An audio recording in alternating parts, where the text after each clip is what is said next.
Hi, I'm Dr. Chris Hibner, Superintendent of East Troy Community School District. As we continue to move the district forward in the East Troy Community School District, we must continue to focus on the 6 district goals. District goal number 6, which has to do with our financial stability, is what we are going to take some time to discuss today. District goal number 6 discusses demonstrating fiscal responsibility through efficiency and effectiveness. I welcome Ms. Kathy Zwergsdis, the East Troy School District Business Manager. Thanks, Kathy, for coming today. Thank you for having me. As you know, Kathy, school finance, public school finance is very complex and can be very overwhelming for a lot of people. Could you discuss and begin by sharing what are all the different revenue vehicles and sources available for school districts? The revenue side of the budget is actually pretty straightforward. We receive a vast majority of our revenues from 2 primary sources. 1, property taxes, 2, state aid. Property taxes account for 75% of our revenues in the budget. State aid accounts for 18%. So there's only a small percent, 7%, that's left to all of the other miscellaneous revenues that a school district collects. Admissions at the gate when you go to see a basketball game. Fees your student pays when they enroll in high school art class. Small grants that we get through various entities, federal government grants, for example, and open enrollment tuitions that can flow between school districts. So again, property taxes, 75% of our revenues, state aid, 18%. Where does the money go, Kathy, within the East Troy Community School District? A majority of the school district's budget is salaries and benefits of all of the staff, support staff, administration, and teachers. That's about 75 to 80% of a school district's budget. At the last annual meeting, our percentage was exactly 76% for salaries and benefits of staff. So the remaining 20%, utilities, transportation, building and grounds, maintenance of our facilities, supplies for the classrooms, insurance that we need to pay for our property insurance, and again, those open enrollment payments that go out to other school districts. Many people hear about a revenue limit. Can you take a moment to explain what the revenue limit is and help people to understand when the revenue limit came into existence and how it impacts East Troy? Well, it came into play in 1993, and sometimes when I'm talking to a group of people and I ask them how they think a school district builds a budget or makes a budget, I ask them, I say, well, how would you do it if you were in my shoes and someone told you all of a sudden you have to make a school district budget? And my answers usually are, well, I would look at what my expenditures are. I'd look at how much all the salaries cost, the teachers and the support staff and the administration that I just mentioned, and the utilities and the transportation, and I'd add it all together and I'd get some big number, and then that's what I would levy my taxes to be. And I always tell them, well, I said, remember, we get a property levy and we get state aid, so there's those 2 things. It's not just that all those expenditures equal the property taxes, but I tell them that's how it used to be. It used to be that prior to 1993, prior to when revenue limits came into play. Now what a business manager does is they still add up all the expenditures. They still look at just what you said, adding up the salaries, adding up the utilities, adding up the transportation costs. Then, let's say we're budgeting for next year, we'll put some sort of increase into the budget, such as CPI now for salaries and benefits to increase, and then health insurance increases even higher, 10 to 12%. We'll look at a CPI increase for utilities and any other expenditures going up, but we can't just raise taxes to then equal that new number. The very next part that we have to do in balancing a budget is a calculation called the revenue limit. And again, the revenue limit came into play in 1993, and it's literally a formula that's set by the state of Wisconsin, and it's based upon the amount of children that you have enrolled in the school district. And then there's a 3-year rolling average of comparing last year's enrollment to this year's enrollment, but basically the state tells you here's how much money you get per student, and you use your enrollment to multiply by that number, and that tells you how much total revenue you can get through those 2 sources I mentioned, property taxes and state aid. So then what happens is the revenue limit is never enough money to cover what your budget has turned out to be. You know, if it was a perfect world and you got to increase salaries by the CPI, if you got to increase benefits by 10 to 12%, if you could put a factor in there to increase your utility costs, it never equals. And we here at East Troy have called that difference a revenue cap gap. And so every year we are trying to figure out what to cut, what to change, what to do more efficiently and effectively so that we can make the budget balance to the lower revenue limit that we have to work with. We know that the enrollment within the East Troy Community School District has been decreasing. Can you take a moment to explain how that decrease in enrollment is affecting the budgetary process and the financial outlook for the East Troy Community School District? Yes, if you look back at our enrollment figures, in 2007, 2008, the school district of East Troy started a 4K program. And today, in school year 13-14, we actually have less students than we did even prior to beginning that 4K program. And we've added a whole nother grade of kids. So yeah, we definitely have declining enrollment here at East Troy. And it's projected to decline even further to 18-19. We may have 100 less students again. What's the effect when you have slightly declining enrollment like East Troy School District does? Well, one example is, let's say you're operating an airplane. If you have fewer people in the seats versus a full airplane, you still have almost the same costs to operate that airplane as you would with 10% less people on the plane. So where to cut and how to cut becomes difficult when you have to reduce your budget by, say, a straight across the board 2% or 3% amount, and maybe you've lost 2 children at every grade level. Where and how do you cut a staff member? You know, again, you have to keep your same utilities, you have to keep your same bus routes in general. You know, we haven't been able to reduce a bus route. Your same building and grounds, maintenance expenditures. You eventually have to pick and choose some grades to reduce some teachers at, try to reduce some administrative staff and some support staff again. But yes, the cuts are difficult to pinpoint where and how when you're trying to offset declining enrollment. Kathy, you've been talking about a shortfall. How much precisely has the East Troy Community District had as a shortfall over the last few years? The revenue cap gap, again, as I explained, that difference between what we would have liked to have our budget be and then what revenue limits have limited us, like a speed limit, capped us to be, has been about $4.5 million. As the district continues to move forward, we are focusing on personalized learning, ensuring a year to a year plus of learning growth. How does the district continue to move forward on these initiatives towards the betterment of each and every child while continuing to face these fiscal challenges? I would say that at this time, the East Troy School District has tried to implement personalized learning within the current budget structure as best as possible. So in other words, trying to do pieces of the personalized instruction that don't cost money. Maybe it's a change in teaching practices, philosophy change, but there's going to be some items on the horizon that are going to cost us money if we really want to implement them for full personalized learning experiences, such as one-to-one devices throughout the district, smaller software utilization, more personalized equipment for students, changing interior furnishings. So there's definitely some needs that, frankly, we haven't addressed yet because we haven't had the budget dollars to do so.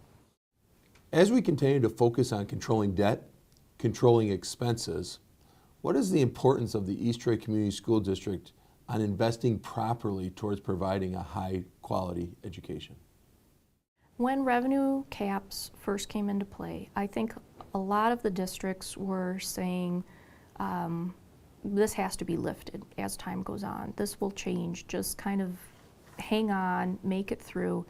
And we're going 20 years now that revenue cap gaps have still been in play. So that philosophy of just continue what you're doing, hang in there year after year isn't going to work anymore.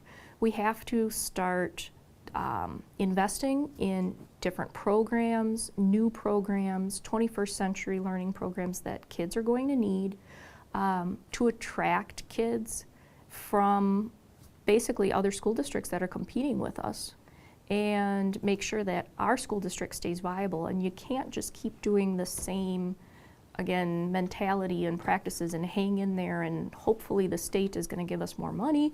That has not changed. It has not shifted. It doesn't appear to be changing anytime in the future. So, you know, it's about now becoming the school district of choice for kids around our area, and bringing the revenues back into the school district with changes that we make here. With such significant shortfalls that the East Troy Community School District has faced, how do you continue through the budgetary process to even implement new programming, new staffing, determine anything to help move the district forward when you're constantly having to look at cutting based upon the shortfall? Well, I mentioned to you the whole budget process with that revenue cap gap. One of the other factors that our administrative team does every year then is identifies what we call impact needs. And impact needs are basically, we would like to add this 21st century STEM programming. We would like to add robotics at the middle school. We believe that would cost $70,000 because we have to hire a new teacher and we have to implement this kind of equipment. And so what we do is maybe we have to make $350,000 of budgetary cuts, but we would also like to add these two new programs which are going to cost $150,000. We call that an impact need. And so what we're looking to do is $350,000 of revenue cap gap cuts plus the $150,000. We look then to change the budget basically in the amount of $500,000 in order to accommodate those new impact needs. So that's when we're looking at any kind of cost savings reductions. Can we eliminate staff somewhere, frankly, due to low class sizes? Do we have savings from retirement benefits that are changing? Do we have savings from utilities, because our building and grounds department has been doing some great cost efficiency measures? So, again, every year, annually line itemizing that budget and trying to figure out what can change so that we can, A, balance the budget, and B, address some small, again, changes that we can do. Large-scale changes we won't be able to do like that within the budget. Large-scale facility changes, large-scale one-to-one initiatives, technology changes. Frankly, if it gets greater than the $150,000 impact need mark, it's hard already to do a $150,000 impact every year, but if it gets any larger than that, it's impossible to do within trying to balance the budget. Kathy, as we continue to focus on our 6 district goals, and the first 4 really focusing on student learning, with goal number 5 focusing on facilities and 6 being right now what we're discussing, and that's fiscal responsibility. Goal number 4 focuses on attracting and retaining quality professional staff. Does the shortfalls and the constant fiscal challenges that the East Troy Community School District face, does that have an impact on attracting and retaining quality teachers? Absolutely, absolutely. Retaining and attracting high quality staff. Again, we're in competition. So we want to have the best staff compared to our neighboring school districts so that children, again, want to attend here. Again, trying to balance budgets on an annual basis. 1 year or so you can freeze salaries. 1 year or so you can make some large changes to health insurance where the deductibles change a lot and the prescription copays change a lot. But year after year of minimal salary increases and large changes to health insurance where staff is staying stagnant in basically their take-home pay. Another issue is after 2011, we were left with inherited salary schedules from the days of QEOs and negotiations, where we have a vast discrepancy in the pays that a beginning teacher makes compared to a veteran teacher. and starting to try to get some of those beginning teachers to an adequate wage, when again you have hardly any changes in your revenue limit formulas, when you have no new dollars coming into the school district, how are you going to continue to do that? So yes, it's a big strain.